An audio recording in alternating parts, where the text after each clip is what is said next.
All right, so Ben Johnson, the offensive coordinator for Detroit, now the head coach for Chicago. Chicago lost on Monday Night Football to Minnesota. That guy's offense stinks because the other guy's gone. Or maybe the guys in Honolulu Blue are what make this offense tick. Jared Goff, Amon-Ra St. Brown. What a game for St. Brown. He had 9 for 115. David Montgomery plows into the end zone, and it's 14-7 Detroit. Under 10 to go in the second. 2nd and 32, not ideal. Caleb Williams scrambling. Airmails. Olamide Zaccheaus. Kirby Joseph, a gorgeous diving interception. 5 minutes to play in the half. Goff finds Brock Wright. Another touchdown. Lions had 500-plus yards of offense.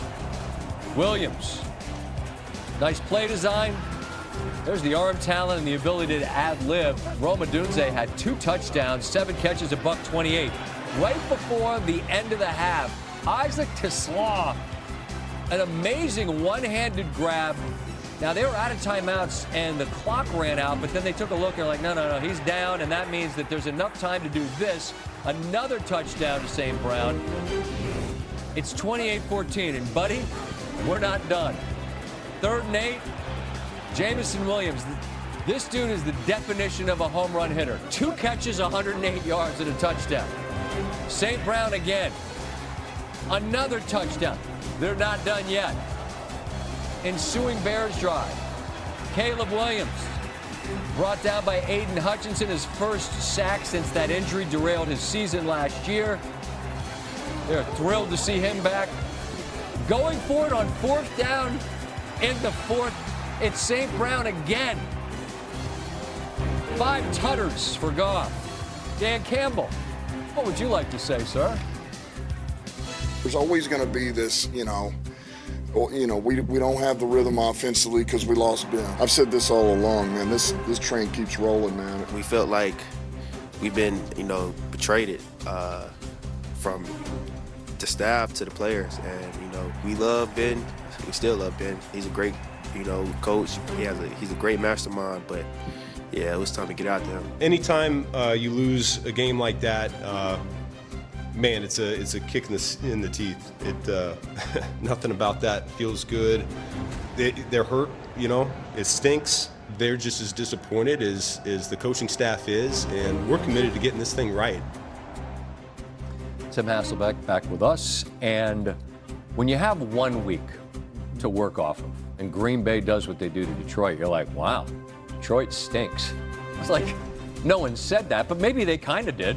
Well, then you see Green Bay do what it did to Washington, and you go, oh, maybe that defense is nasty. Right. And then you see Detroit do this, and it did feel rather heavily weighted in a personal way to remind that guy, hey, it's the guys wearing the uniforms.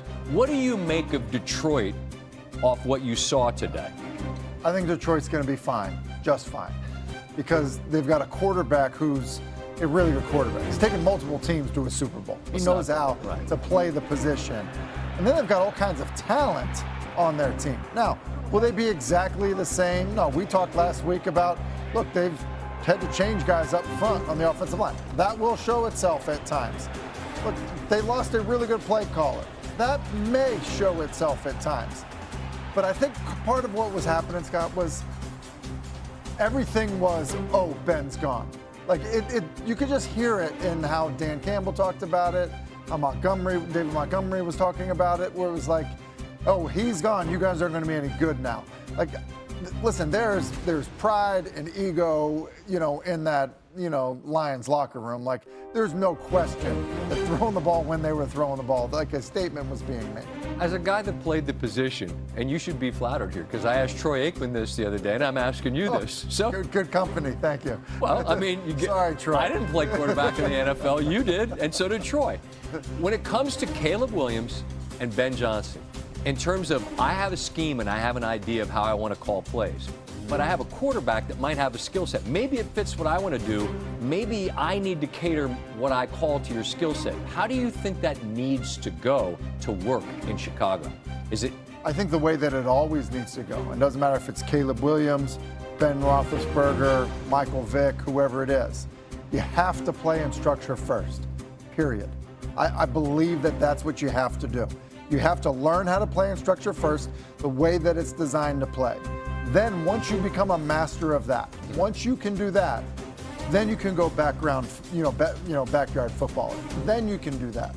But if you are trying to do it all the time because you don't trust the structure of the offense, then I don't think it's possible to have sustained success at the position. I don't. And as I'm talking, thinking of an example of somebody that had that, and I don't know that there is one. And that's, I don't sound alarms and whistles and bells about Williams can't do it in Chicago, because people are saying that Detroit couldn't do it a week ago, look like fools today because they just hung 52 and 500 yards. But Williams has now, it's a protracted losing streak, right? And you lose at home and you let the league get away. You've now lost a couple of games in a row within your division. And it has been struggle at times. I just am interested in, like, what do you need to see from him to feel like, all right, this guy that people thought, man, can't miss. Chicago clearly thought that. Right. To feel like you're getting progress. Yeah, I think there was evidence some in the game. Like, as I kind of take notes through the game, there was first down plays where it was right off of one hitch, throw the ball to the flat. Okay, now it's 2nd and 7. Like, I think you want to see that type of stuff because, like, not every series do you need to make the highlight play. You don't, you know? Sometimes it's okay for the ball to come out on time in rhythm. It gives your offensive line confidence because they know that the ball is coming out. You stay on schedule, and then you don't have the negative plays that can come when you start to try to create and do too much. And on a day when your defense surrenders 52, like I mean, and it's funny because we talk about Goff. He was once with the Rams, and we think about the game that when Kansas City was Kansas City at their peak, like that Rams-Kansas City Monday night game. That's what was required. You're like, whoever has the ball last, but like the Bears just couldn't keep up today because this Lions team's still pretty good. Yeah, still very good. Right. In review, Detroit still good.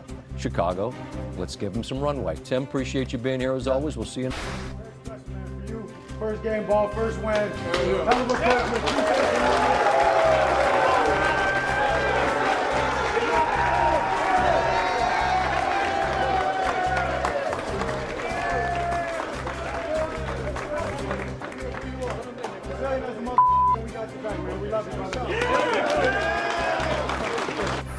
Hey, we celebrate cool when we win. So when I say this, you say, yeah! Here we go. Herman Dak and a touchdown. Yeah! Javante and a touchdown. Yeah! Miles Sanders and a touchdown. Yeah! Woo! Pick and Dak and a touchdown. Yeah! 51-yard field goal. Yeah! 44-yard field goal. Yeah! 64-yard field goal. Yeah! Wait. In overtime. With the walk-off. 46 yards! Yeah! Was I the only one watching the billionaire yell like a little kid? Something about football. After Sunday, there have been 44 60-yard field goal attempts as time expires in regulation. Against the Giants, who have got to be wondering, is it us? Kickers are 3 for 3, including Aubrey's 64-yarder on Sunday. Against all other teams, kickers are 3 for 41. Aubrey also made NFL history as the first player to have multiple field goals as time expired, both in regulation and in overtime of the